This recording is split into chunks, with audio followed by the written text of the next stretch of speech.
pagi. Pagi. Bagaimana kabarnya hari ini? Baik.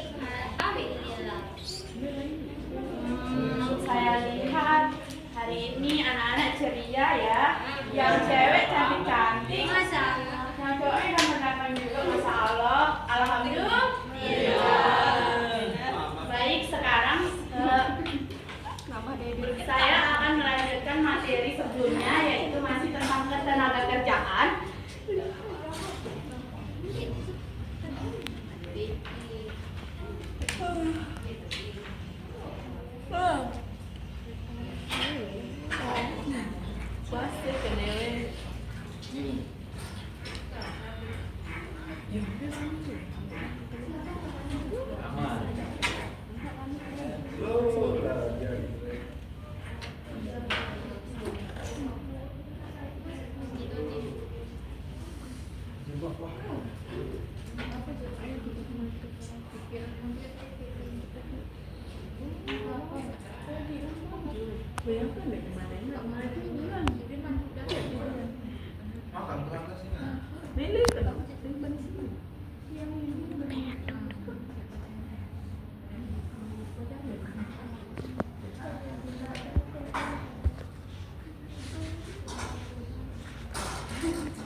Di sini ada poin-poinnya. Yang pertama itu dampak pengangguran meliputi tingkat kemakmuran, kemampuan keterampilan, stabilitas sosial politik. Selanjutnya ada mengatasi pengangguran meliputi memperbaiki pendidikan, mengintensikan pekerjaan, mendirikan pusat pelatihan, transmigrasi, industrialisasi, keluarga berencana. Yang terakhir ada perundang-undangan kerja, meliputi undang-undang kerja, peraturan istirahat dan undang-undang perjanjian perburuan. Tujuan dari pembelajaran kita pagi hari ini yaitu untuk mengetahui apa dampak pengangguran dan cara mengatasinya, dan untuk mengetahui undang-undang ketenagakerjaan. Tujuan yang kedua yaitu memotivasi kita semua untuk menciptakan lapangan pekerjaan nantinya. Baik, ketenagakerjaan. Saya mempunyai sedikit quotes untuk kita semua. Saat ini bukan waktunya mengeluh apalagi menyerah dengan keadaan. Namun, setiap momen adalah untuk beradaptasi dan bekerja.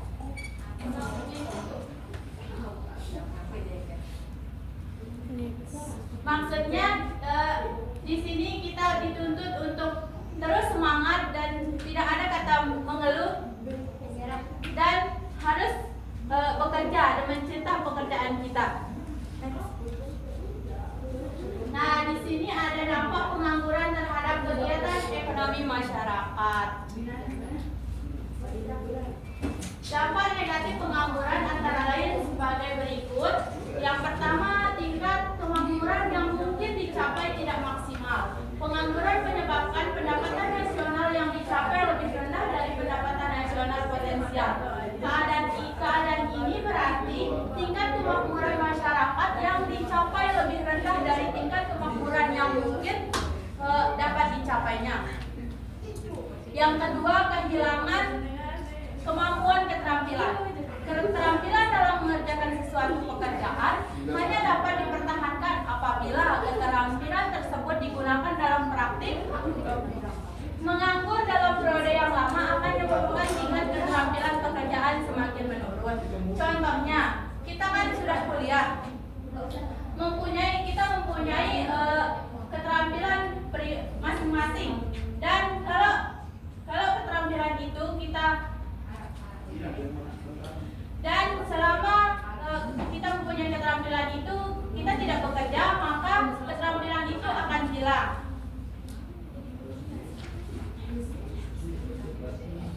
Selanjutnya, ketidakstabilan sosial politik. Kegiatan ekonomi yang lesu dan pengangguran yang tinggi dapat menimbulkan rasa tidak puas masyarakat kepada pemerintah. Golongan menimbulkan rasa tidak puas yang pemerintah semakin tidak disenangi oleh sebagian masyarakat. Berbagai tuntutan dan kritik akan dilontarkan kepada pemerintah yang disertai aksi unjuk rasa, sehingga mengganggu stabilitas politik. Pengangguran juga mengakibatkan kegiatan-kegiatan yang bersifat kriminal juga semakin meningkat.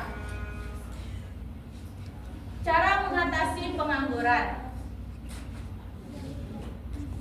Di sini cara yang pertama, mendorong majunya pendidikan. Dengan pendidikan yang memadai memungkinkan seseorang untuk memperoleh kesempatan kerja yang lebih baik. Nah, kita semua yang menjadi mahasiswa sudah memilih. Yang kedua, mengintensifikasi pekerjaan di daerah pedesaan yang bersifat padat karya. Tujuan mengintensifikasi pekerjaan di suatu pedesaan yang bersifat padat karya adalah untuk mengurangi pengangguran tenaga kasar di daerah pedesaan dan untuk meningkatkan kesejahteraan penduduk. Mendirikan pusat-pusat latihan kerja. Departemen Tenaga Kerja mendirikan pusat latihan kerja dengan tujuan melatih orang-orang menjadi manusia yang terampil, menjadi manusia yang kreatif. Apabila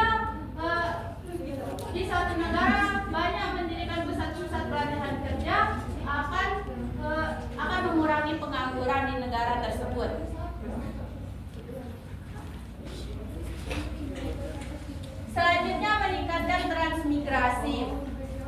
Program pendidikan transmigrasi ditujukan untuk mengatasi pengangguran di daerah-daerah padat penduduk, sekaligus untuk mengurangi kepadatan penduduk terutama di Pulau Jawa. Dengan demikian tenaga kerja di Pulau Jawa dapat lebih dimanfaatkan untuk berproduksi di daerah lain di Pulau Jawa.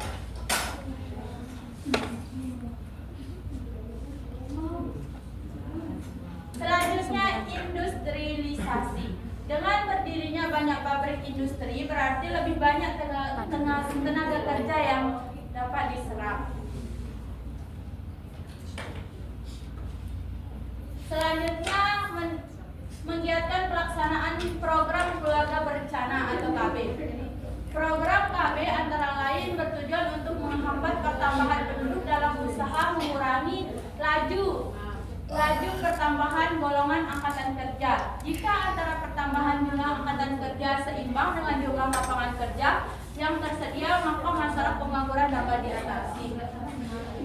Program KB ini sangat dianjurkan kepada penduduk Indonesia untuk mengurangi jumlah penduduk, sehingga jumlah pengangguran juga dapat stabil. Selanjutnya mengadakan proyek SP3 yaitu Sarjana Penggerak Pembangunan Pedesaan. Sarjana lulusan berbagai perguruan tinggi ditugaskan sebagai pelopor pembangunan dan pembaruan di daerah pedesaan, sekaligus menyerap tenaga kerja tamatan perguruan tinggi. Selanjutnya membuka kesempatan bekerja di luar negeri. Pemerintah memberi kesempatan kepada masyarakat untuk bekerja di luar negeri melalui Departemen Tenaga Kerja dan Perusahaan, pengerah tenaga kerja. Masyarakat yang berminat untuk mendaftarkan diri kemudian diberi pelatihan dan dikirim ke luar negeri untuk ditempatkan di berbagai perusahaan atau rumah tangga.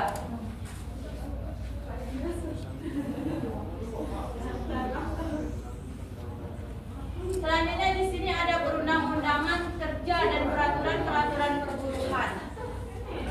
Yang pertama, Undang-Undang Kerja, Undang-Undang Nomor 1 Tahun 1951. Menurut undang-undang ini ditentukan sebagai berikut. Anak-anak yang berumur 14 tahun ke bawah tidak boleh menjalankan pekerjaan. Orang muda yaitu mereka yang berumur di atas 14 tahun dan di bawah 18 tahun tidak boleh menjalankan pekerjaan pada malam hari. Yang dimaksud dengan malam hari yaitu dari jam 18 sampai jam 6. Orang muda tidak boleh bekerja di tambang dan tidak boleh menjalankan pekerjaan yang berbahaya bagi kesehatan dan keselamatan. Usia ini yang dimaksud yaitu remaja SMP atau SMA. Tidak boleh bekerja di jam tersebut. Tugasnya hanya belajar dan belajar. Selanjutnya di sini wanita tidak boleh bekerja pada malam hari kecuali karena sifat pekerjaan ini yang mengharuskan wanita melakukannya, misalnya perawatan. Wanita tidak boleh bekerja di tambang. Selanjutnya wanita tidak boleh bekerja yang berbahaya bagi kesehatannya, juga pada pekerjaan yang menurut sifat tempat dan keadaannya berbahaya bagi kesusilaan.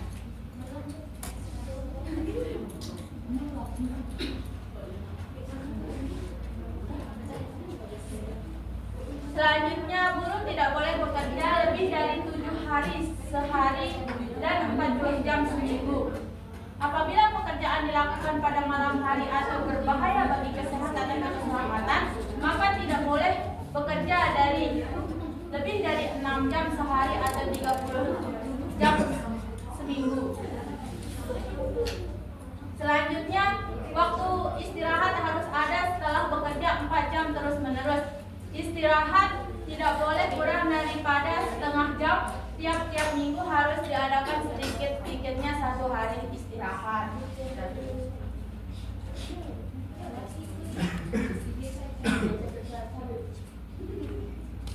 Selanjutnya, buruh wanita harus diberi istirahat selama 1,5 bulan sebelum saatnya ia menurut perhitungan akan melahirkan anak dan 1,5 bulan sesudah melahirkan anak atau gugur kandungan. pada waktu pertama dan kedua hari haid, buruh wanita tidak boleh diwajibkan bekerja.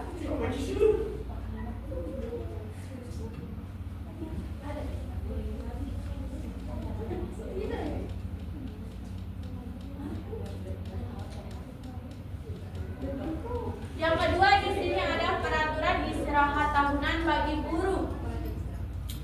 PP nomor 12 tahun 1954. Buruh berhak istirahat tahunan tiap-tiap sekali setelah ia mempunyai masa kerja 12 bulan berturut-turut pada suatu majikan atau beberapa majikan dari satu organisasi majikan. Yang selanjutnya, lama waktu istirahat tahunan dihitung untuk tiap-tiap 30 hari bekerja, 1 hari istirahat sampai paling banyak 12 hari kerja. Selanjutnya, hak atas istirahat itu harus dipergunakan dalam jangka waktu 6 bulan sesudah lahirnya hak itu. Selanjutnya, istirahat tahunan harus terus-menerus. Selanjutnya, selama istirahat tahunan, buruh berhak atas upah terpenuh. Yang ketiga, Undang-Undang Perjanjian Perburuhan, Undang-Undang Nomor 21 Tahun 1954. Dari Undang-Undang Perburuhan ini dikutip beberapa patokan sebagai berikut. Perjanjian perburuhan adalah perjanjian yang harus diselenggarakan oleh serikat-serikat buruh yang telah didaftarkan pada Kementerian Perburuhan. Dikumpulkan perkumpulan majikan yang berbeda hukum yang pada umumnya atas mata-mata semua syarat-syarat yang harus diperhatikan dalam perjanjian.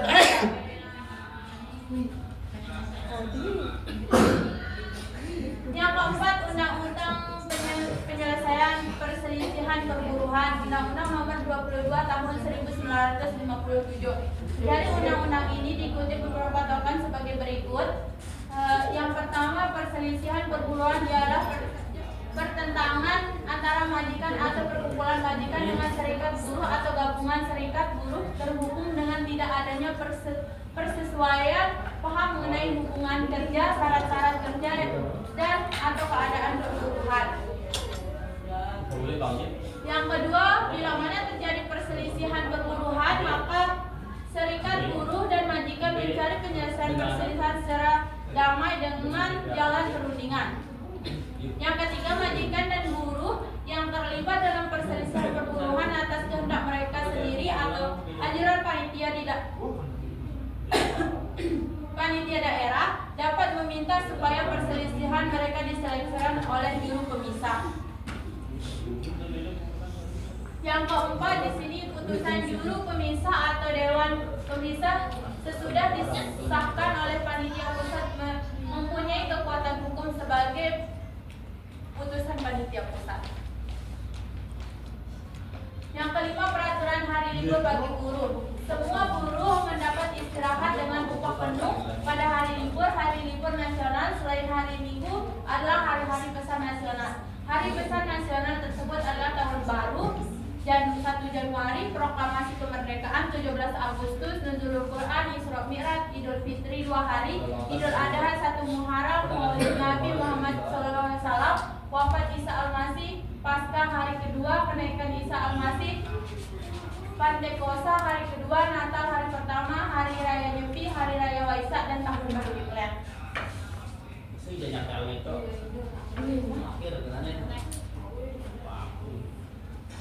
Yang keenam, Undang-Undang RI Nomor 3 Tahun 1992 tentang jam sostek. Dalam undang-undang ini dijelaskan tentang tenaga kerja dan pengusaha. Menurut undang-undang tersebut, pengusaha adalah orang yang pertama, orang atau persekutuan atau badan hukum yang menjalankan suatu perusahaan milik sendiri. Yang kedua, orang persekutuan atau badan hukum yang secara berdiri sendiri menjalankan perusahaan bukan miliknya. Yang ketiga, orang persekutuan atau badan hukum yang berada di Indonesia mewakili perusahaan sebagai dimaksud dalam huruf A dan B yang berkedudukan di luar wilayah Indonesia. Yang ketujuh, di sini ada Undang-Undang RI Nomor 13 Tahun 2003 tentang ketenaga kerjaan. Berikut ini dikutip beberapa pasal dari Undang-Undang Nomor 13 Tahun 2003. Yang pertama, tenaga kerjaan adalah sebagai hal yang berhubungan dengan tenaga kerja pada waktu sebelum, selama dan sesudah masa bekerja, pasal 1 ayat 1. Yang kedua, pekerja atau buruh adalah setiap orang yang bekerja dengan menerima upah atau imbalan dalam bentuk lain. Yang ketiga, setiap tenaga kerja memiliki kesempatan yang sama tanpa diskriminasi untuk memperoleh pekerjaan, pasal 5.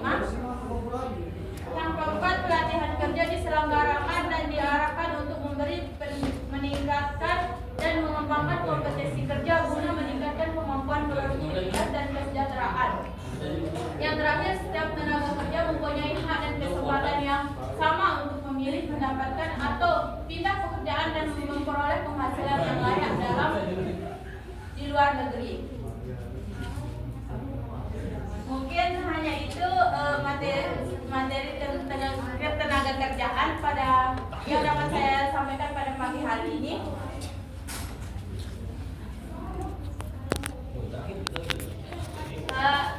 Apakah sudah paham mengenai tenaga kerjaan?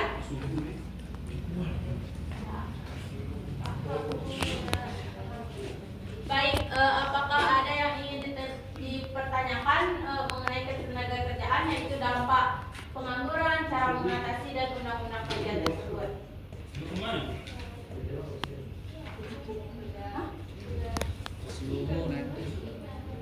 Jadi